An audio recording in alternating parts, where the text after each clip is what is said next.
Hey gold friends, it's me, Adrian, or Aiden. Either way, you are still listening to Susto, the podcast of oogie spooky scary stories. Hi, hello, welcome back. Thank you for coming back. And if this is your first time, welcome to the Susto fam. Thank you for tuning in and listening. I hope you enjoy it. Grab a seat, grab a crucifix, whatever you need to feel comfortable and safe. You all, okay, right off the bat, I have very big exciting news. If you are not following the social medias, then you haven't heard this yet, and what the hell, go follow now. That's at Susto Podcast on Facebook, Instagram, Twitter, and TikTok. But if you are following on the socials, you probably saw this week I made a major announcement. I posted a video. I am so happy, honored, and excited to say that Susto has officially been signed to the Sonoro network. This is such a huge goal for the show, for Susto, to be signed to a network, but also to be signed to a network like Sonoro is such a huge deal to me. If you don't know who Sonoro is, they are a global media company developing audio-first content in English, Spanish, and Spanglish. They host a variety of different shows, award-winning shows featuring Latinx writers, producers, and directors from over 14 countries around the world, and they are the #1 podcast network in Latin America. So, considering all of that,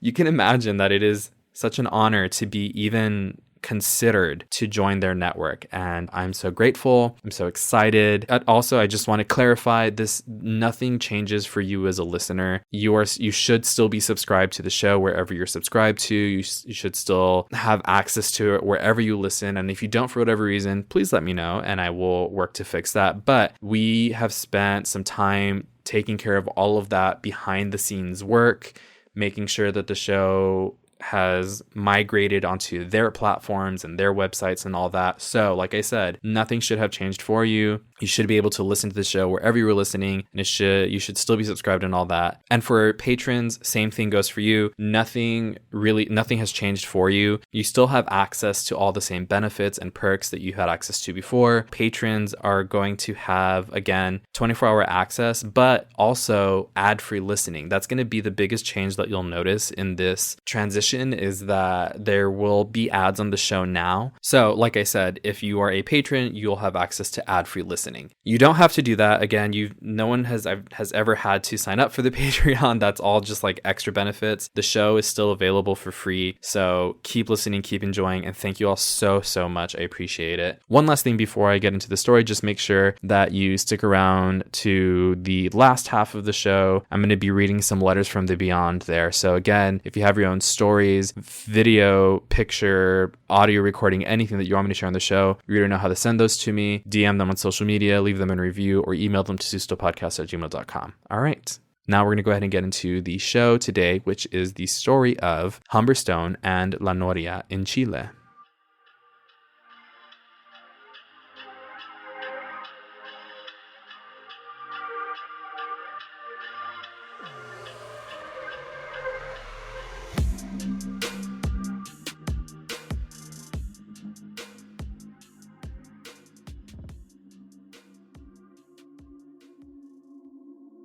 In the north of Chile, in the dry Atacama Desert, you can find the mining towns Humberstone and La Noria. They were founded because saltpeter was discovered in the desert, and soon more of these so-called nitrate towns were built.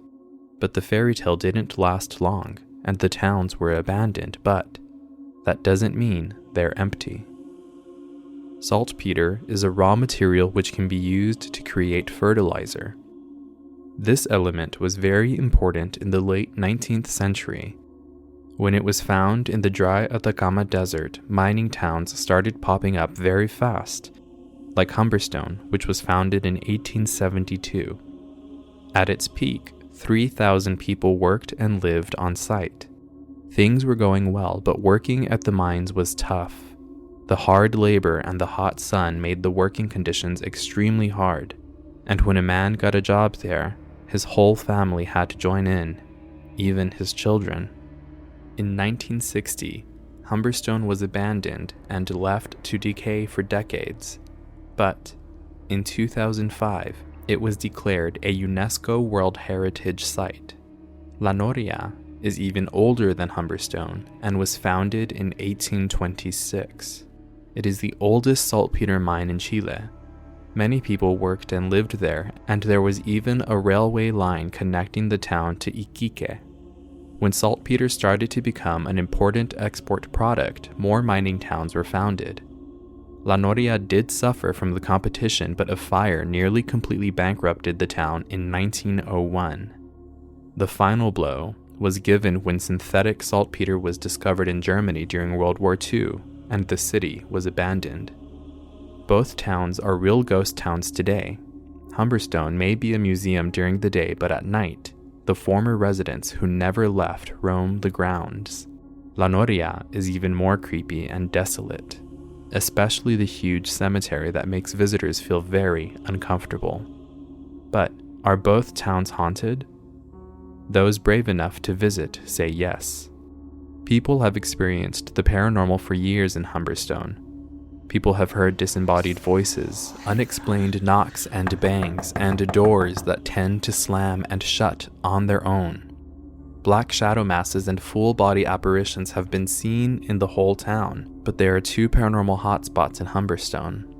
Humberstone even had its own theater, but since the town has been abandoned, it's no longer a place of amusement. A very fast-moving shadow figure has been reported here by several people. Perhaps this is the ghost of a performer who had their last show decades ago. The most haunted place in Humberstone is said to be the school. Even after all these years, all the furniture is there as if school went out yesterday, ready to receive the children back again tomorrow. People claim to have seen apparitions and faces of children looking at them from the windows. If that isn't creepy enough, the sounds of laughing and playing children are heard as well, even footsteps, when no one else is around. People from surrounding towns such as Iquique refuse to go to La Noria at night. When asked what they fear the most, they'll answer, the zombies, in reference to the eerie cemetery.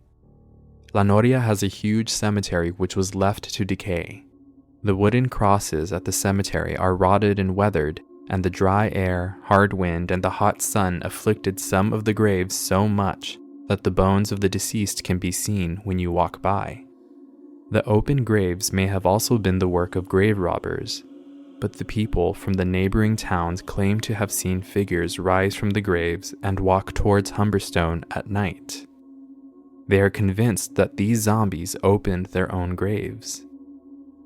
What makes La Noria even more creepy is the 6-inch tall human-like skeleton which was found in 2003. The skeleton is named the Atacama alien, but DNA research proves it is the corpse of a human child. Full-body apparitions and shadow figures have been seen walking the La Noria grounds. Claims of people hearing footsteps, voices, and screams are also common here. Perhaps it's the eerie atmosphere that makes people hear and see things.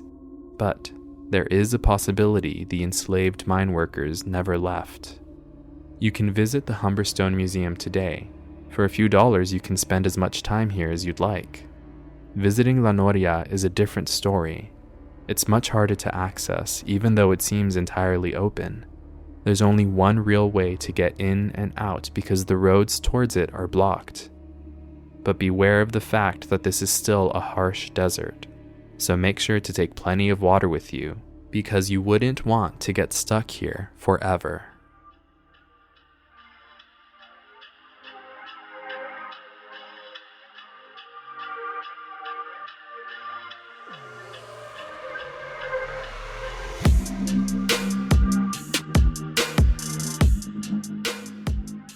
This story reminds me of if you're from the valley or like anywhere south of Falfurrias in Texas, you will know, or you will have passed through the town Fremont. And I'm not saying the entire town because people still live there. Like, I don't really know too much about the city, so like I wouldn't compare it. It's not a ghost town. It is a very, I will say, rural area, but every time I have passed through there, like back and forth between the valley and like anywhere out of the valley, if you pass through Fremont, there's the school there, and it's an elementary school, and it's completely abandoned, the school itself, but it's it's in this city. So it just like makes the rest of the city feel that way because it's on like the main road or the highway that cuts through the city. You pass by this school. And I've always wanted to like go and explore it.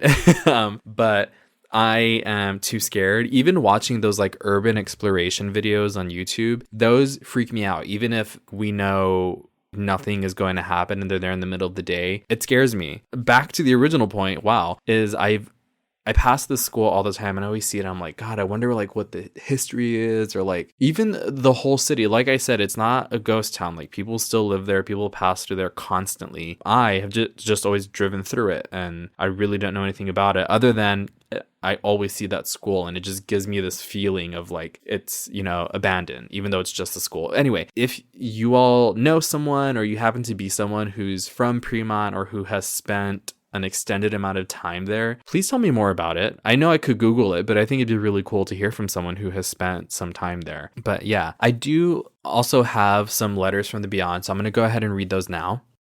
The story is from Monica. Thank you for the kind words, Monica. You said I didn't have to read them on the show, so I won't, but super kind words at the beginning of the email. I really appreciate it, and I'm so glad that you're enjoying the show. And Monica's story goes, I wanted to share with you a story my mom told me when I was a kid/teenager. Picture this.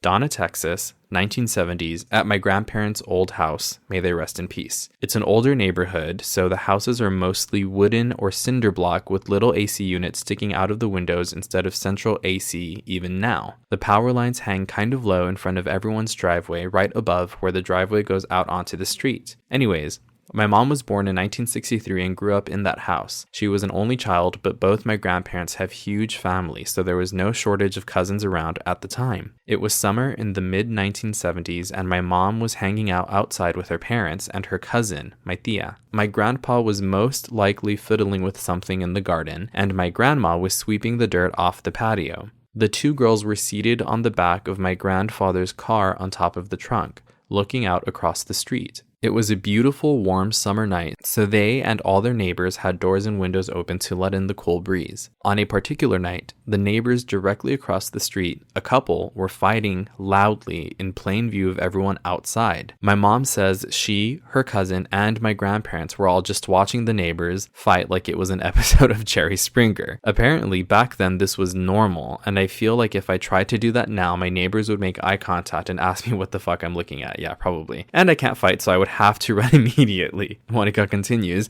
so my mom and everyone are just being chismosos watching the neighbors, as you do, when all of a sudden there's the sound of wings. And then there's a massive black owl sitting directly in front of the young girls' faces, big claws sitting on the telephone wires. My mom didn't mention whether she looked at its face, but she says it was so heavy that it dragged the power lines down in the middle, so it was dangling impossibly close to where the girls were perched on the car. Everyone screams. My grandpa runs over and starts grabbing at the girls and pushing them towards the house. My mom and Thea do not need to be told twice. They book it inside. Meanwhile, my grandmother, all 5 feet of her, is swatting at this is in all caps, swatting at the lechuza with the broom, trying to knock it off the telephone wire. She's yelling about how we have to catch it so we can find out who it is. She always said if you caught one and said the 7 wonders of the world backwards, it would have to turn back. I feel like I've heard that. My grandpa was obviously not on board with that plan, being that he did somewhat enjoy his wife being alive, so he grabs her and drags her kicking and screaming into the house.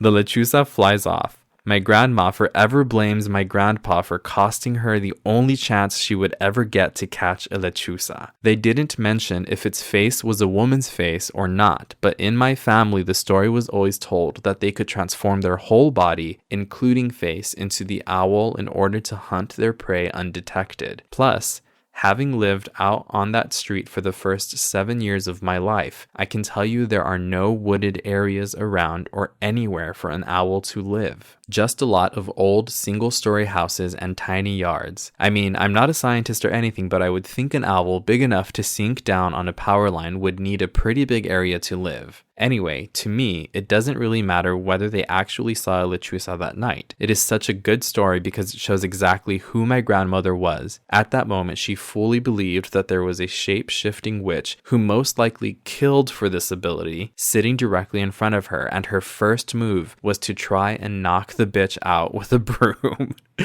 That is the kind of energy she brought to the table. My grandmother was one of, if not the fiercest woman I've ever met. Her name was Maria Magdalena Alafa Alvarado, and she was born in March of 1932 in Sebastián Willisey County, and she died in September of 2005 in Dana, Hidalgo County. If someday I am even half as brave as she was, then I'll be damn proud. Siempre. Mónica Alafa Alvarado Richardson. P.S. I have my own little lechuza story, but this one is way better, so I wanted to send you this one. Keep up the good work. Mónica, that was so good. Thank you so much. Feel free to send in the other little lechuza story. You know I would love to hear it. It's always the matriarchs in the family, right, who are the bravest, most confrontational when needed beings in the family. I love that so much. I have one more story here. One more letter from the beyond, and this is from Michael on Instagram. Thank you for sending us in. Michael says, my mom's tia told her a story about La Planchada,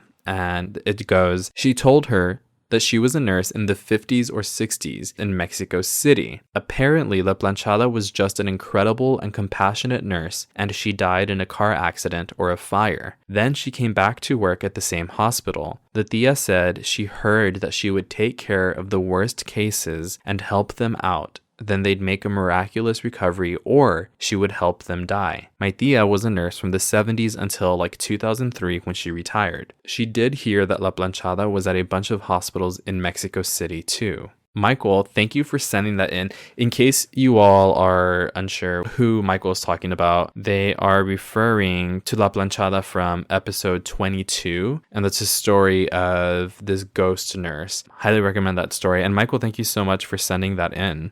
Once again, if you all have your own scary stories that you would like me to read on the show, or if you have a photo, video, an audio recording, anything that you want me to share on here or on the social medias, please send them to me, either social media DMs or email them to me, or you can leave it in a 5-star review.